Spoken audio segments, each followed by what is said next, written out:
Hello students, कैसे हैं आप सब। तो आज मैं आपको कराने जा रही हूँ एचटेट पीजीटी के लिए यहाँ पे प्रैक्टिस क्वेश्चंस इकोनॉमिक्स के। तो इकोनॉमिक्स प्रैक्टिस क्वेश्चन की सीरीज़ में आपका स्वागत है।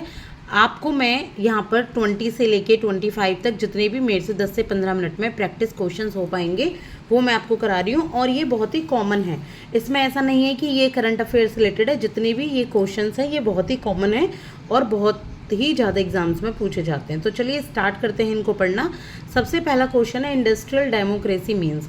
जो इंडस्ट्रियल डेमोक्रेसी है उसका क्या मतलब है, यानी कि इंडस्ट्री में डेमोक्रेसी आए, पारदर्शिता आए या आपका प्रजातंत्र आए, इंडस्ट्री में वर्कर्स की भी चले, इसका मतलब ये है। तो इंडस्ट्रियल डेमोक्रेसी का मतलब क्या, लेबर पार्टिसिपेशन इन मैनेजमेंट होता है कि मैनेजमेंट में लेबर भी पार्टिसिपेट करे। Establishing trade unions for labour, labour trade union बनाए अपनी, और गवर्नमेंट ऑफ लेबर या लेबर की गवर्नमेंट बने, या इंडस्ट्री का नेशनलाइजेशन हो। तो इंडस्ट्रियल डेमोक्रेसी से आप क्या समझते हैं, इनमें से चारों क्या होती है। आई होप कि आपको आंसर पता होगा, पर आंसर है number A, labour participation in management. Management में जब लेबर पार्टिसिपेट करती है, लेबर भी डिसीजन साथ में लेती है, तो उसका मतलब होता है इंडस्ट्रियल डेमोक्रेसी। इसके बाद है in which plan phase of industrialisation was initiated, कि कौन से प्लान में इंडस्ट्रियलाइजेशन इनिशिएटेड हुआ कि ज़्यादा से ज़्यादा फैक्ट्री खोली जाएंगी, मैन्युफैक्चरिंग की जाएगी, इंडस्ट्री खोली जाएंगी। तो इंडस्ट्री हब कब बना इंडिया, या इंडस्ट्रियलाइजेशन कब हुआ इंडिया में, कौन से प्लान में इसकी बात की गई थी। तो ये जो बात की गई थी ये की गई थी सेकंड प्लान में। किसमें प्लान की थी, सेकंड। यहाँ 5 ईयर प्लान की बात हो रही है, तो ये सेकंड प्लान में बात की गई थी। इसके बाद the achieved growth rate of agriculture sector in 9th plan has been estimated. जब 9th प्लान था, एग्रीकल्चर 9th प्लान था 5 ईयर्स प्लान में, तो उसमें से जो एग्रीकल्चर सेक्टर की ग्रोथ रेट जो अचीव हुई थी, टारगेट ग्रोथ नहीं रेट नहीं, दो ग्रोथ रेट होती थी। एक तो 5 ईयर प्लान बनाने के वक्त की जाती थी, एक जो अचीव हो जाती थी। तो अचीव्ड ग्रोथ रेट कितना था एग्रीकल्चर का, वो हमें बताना है। वो था यहाँ पे 2.1%। कितना था, 2.1%। इसके बाद है which is the number 4 question, which is the first export processing zone declared as free trade zone in India. कौन सा एक्सपोर्ट प्रोसेसिंग जोन को फ्री ट्रेड जोन इंडिया में कहा गया कि यहाँ से एक्सपोर्ट आराम से हो सकते हैं, फ्री ट्रेड है। तो ये है आंसर है सेंटा क्रूज। कौन सा है, सेंटा क्रूज। इसके बाद है जनता क्लोथ स्कीम। तो काफ़ी पुरानी स्कीम है देखिए वैसे ये, पर फिर भी कुछ नहीं पता कहाँ से पूछा जाए, तो हम इकोनॉमिक्स के ही यहाँ पे क्वेश्चंस प्रैक्टिस कर रहे हैं तो कर लीजिए। एक जनता क्लोथ स्कीम आई थी, तो उसमें क्या था कि एम्प्लॉयमेंट दिए जाता था हैंडलूम वीवर को। हैंडलूम जो हाथ से ये जो जुलाए होते हैं, वीवर होते हैं, और सप्लाई की जाती थी उनको लो प्राइस पर क्लोथ्स की। ठीक है, वीकर सेक्शन जो भी था सोसाइटी में, जो गरीब लोग थे, कमज़ोर लोग थे। तो ये जो स्कीम है ये कब शुरू हुई, जनता क्लोथ स्कीम, 1976 में, 1992 में, 1991 में, या 1980 में। तो आंसर हमें बताना है, इसका आंसर है 1976 में। कब हुई थी, 1976 में। Number A is the correct answer. इसके बाद है मीरा सेठ कमेटी वाज रिलेटेड टू। जो मीरा सेठ कमेटी है ये किससे रिलेटेड है, मीरा सेठ कमेटी, डेवलपमेंट ऑफ हैंडलूम्स, या सेक्स डिफरेंशिएशन इन एम्प्लॉयमेंट, या एवोल्यूशन ऑफ चाइल्ड लेबर, या वेलफेयर ऑफ वर्किंग वुमेन। किससे रिलेटेड है मीरा सेठ कमेटी। तो देखिए जो मीरा सेठ कमेटी है वो हैंडलूम जो वर्कर थे उनके लिए है। ये हैंडलूम को डेवलप किया जाए, ज़्यादा से ज़्यादा जो हथकरघा होता है ना, जो हाथ से बुनाई सिलाई करते हैं, तो हैंडलूम का काम को ज़्यादा बढ़ावा दिया जाए, तो इसके लिए मीरा सेठ कमेटी बनाई गई थी। इसके बाद है number 7, which committee recommended tax on agriculture holding. कौन सी कमेटी ने कहा था कि जो एग्रीकल्चर होल्डिंग रखे हुए हैं, जो एग्रीकल्चर है उस पर टैक्स लगना चाहिए। तो कौन सी कमेटी है ये, भूतिलिंगम, या वांचू, या राज, या इनमें से कोई नहीं।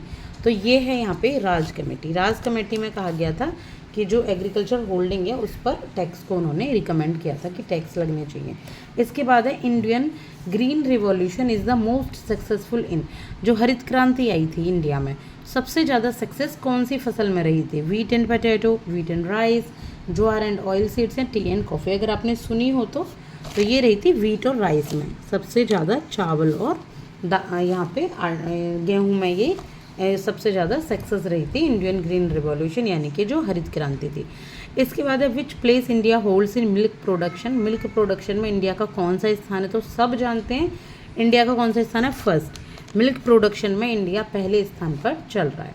इसके बाद है Chelliah committee recommended to tax the agriculture income of non farmers having income एवं।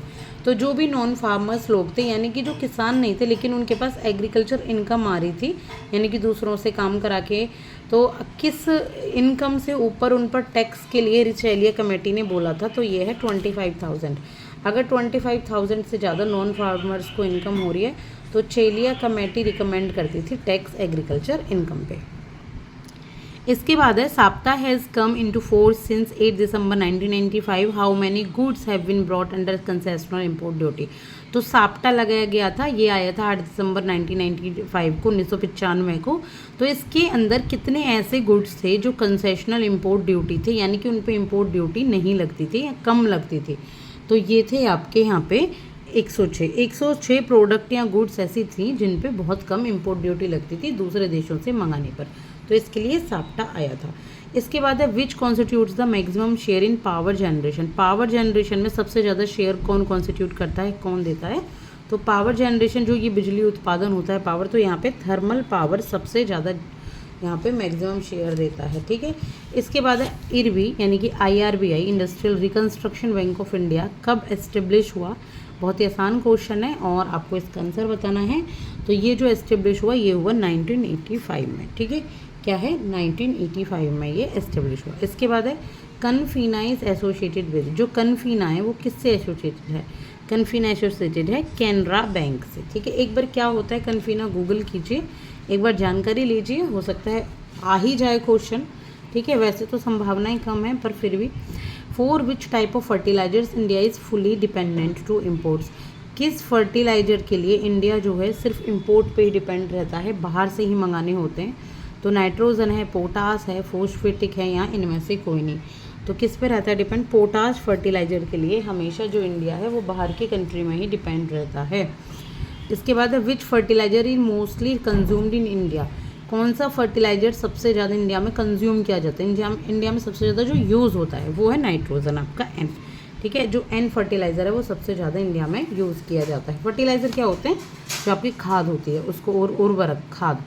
इसके बाद है which country is the largest oil producing country of the world. इनमें से कौन सी कंट्री सबसे ज़्यादा ऑयल प्रोड्यूस करती है। तो याद रखिएगा बहुत कॉमन है लेकिन बहुत इंपॉर्टेंट क्वेश्चन है। पहले नंबर पे हमेशा अमेरिका आता है, अमेरिका की जगह USA भी लिखा आ सकता है, फिर सेकंड नंबर पे सऊदी अरबिया आता है और थर्ड नंबर पे रशिया आता है। ये लार्जेस्ट ऑयल प्रोड्यूसिंग कंट्री है वर्ल्ड की, ठीक है। इसके बाद है which is an indicator of economic under development and backwardness. इनमें से कौन सा इकोनॉमिक अंडर डेवलपमेंट का एक इंडिकेटर है कि इस मतलब इकोनॉमी अंडर डेवलप है या इकोनॉमी बैकवर्ड है। तो हाई बर्थ रेट, अगर बर्थ रेट ज़्यादा है, हाई लिटरेसी अगर आपकी लिटरेसी ज़्यादा है, high pressure of population on agriculture, agriculture पर बहुत सारे लोग डिपेंडेंट हैं। तो तीनों ही देखिए इकोनॉमिक अंडर डेवलपमेंट के बारे में और बैकवर्डनेस के बारे में बात करते हैं, तो आंसर हो जाएगा number D, all of these. इसके बाद है which of the following took the decision of establishing south Asian development fund. SADF है ये। तो किसने यहाँ पे इस डिसीज़न लिया कि साउथ एशियन डेवलपमेंट फंड यानी कि जो साउथ एशिया है आपका, जैसे इंडिया भी उसमें आ जाता है, तो उसको डेवलप करने के लिए जो फंड है वो उसका जुगाड़ करना होता है यहाँ पे। तो इसकी बात की गई सार्क के द्वारा। सार्क कौन है, सार्क होती हैं कुछ कंट्रीज़, हमारे साउथ एशिया की कुछ कंट्रीज़ हैं, और इसका सार्क का जो यहाँ पे हेडक्वार्टर है वो काठमांडू नेपाल में है, और 1987 में इसको एस्टेब्लिश हुआ था। कौन कौन कंट्रीज़ आती हैं बताइए सार्क के अंदर। पहली बात तो जो सार्क की फुल फॉर्म है वो है south Asian association for regional cooperation, ठीक है। रीजनल कोऑपरेशन करके जो डेवलप किए जाती हैं साउथ एशिया कंट्रीज़, और इसमें आती हैं अफगानिस्तान, बांग्लादेश, भूटान, इंडिया, मालदीव्स, नेपाल, पाक और श्रीलंका। आई होप समझ आ गए होंगे। इसके बाद हम लास्ट क्वेश्चन कर रहे हैं अभी। The ownership right of the company remains. जो ओनरशिप राइट हैं कंपनी के वो किसके पास रहते हैं, ओनरशिप राइट कंपनी के किसके, कंपनी के डायरेक्टर के पास या इक्विटी शेयर होल्डर के पास। तो कॉमन सी बात है भाई, इक्विटी शेयर होल्डर के पास रहते हैं, जिन लोगों ने भी उसमें पैसा लगाया है उनके पास ही ओनरशिप राइट होते हैं किसी भी कंपनी के। तो आई होप कि आपको समझ आ गई होंगी ये जितने भी क्वेश्चंस आपको कराए हैं। अगर आपको ये सीरीज़ पसंद आती है, ये क्लास पसंद आती है, तो मैं ऐसे ही प्रैक्टिस क्वेश्चंस आपके लिए इकोनॉमिक्स के लाती रहूँगी, जो आपके HTET, TGT, PGT और दूसरे जितने भी TGT, PGT एग्जाम्स हैं उनमें भी हेल्पफुल रहेगी। Thank you so much. Like and subscribe. Thank you.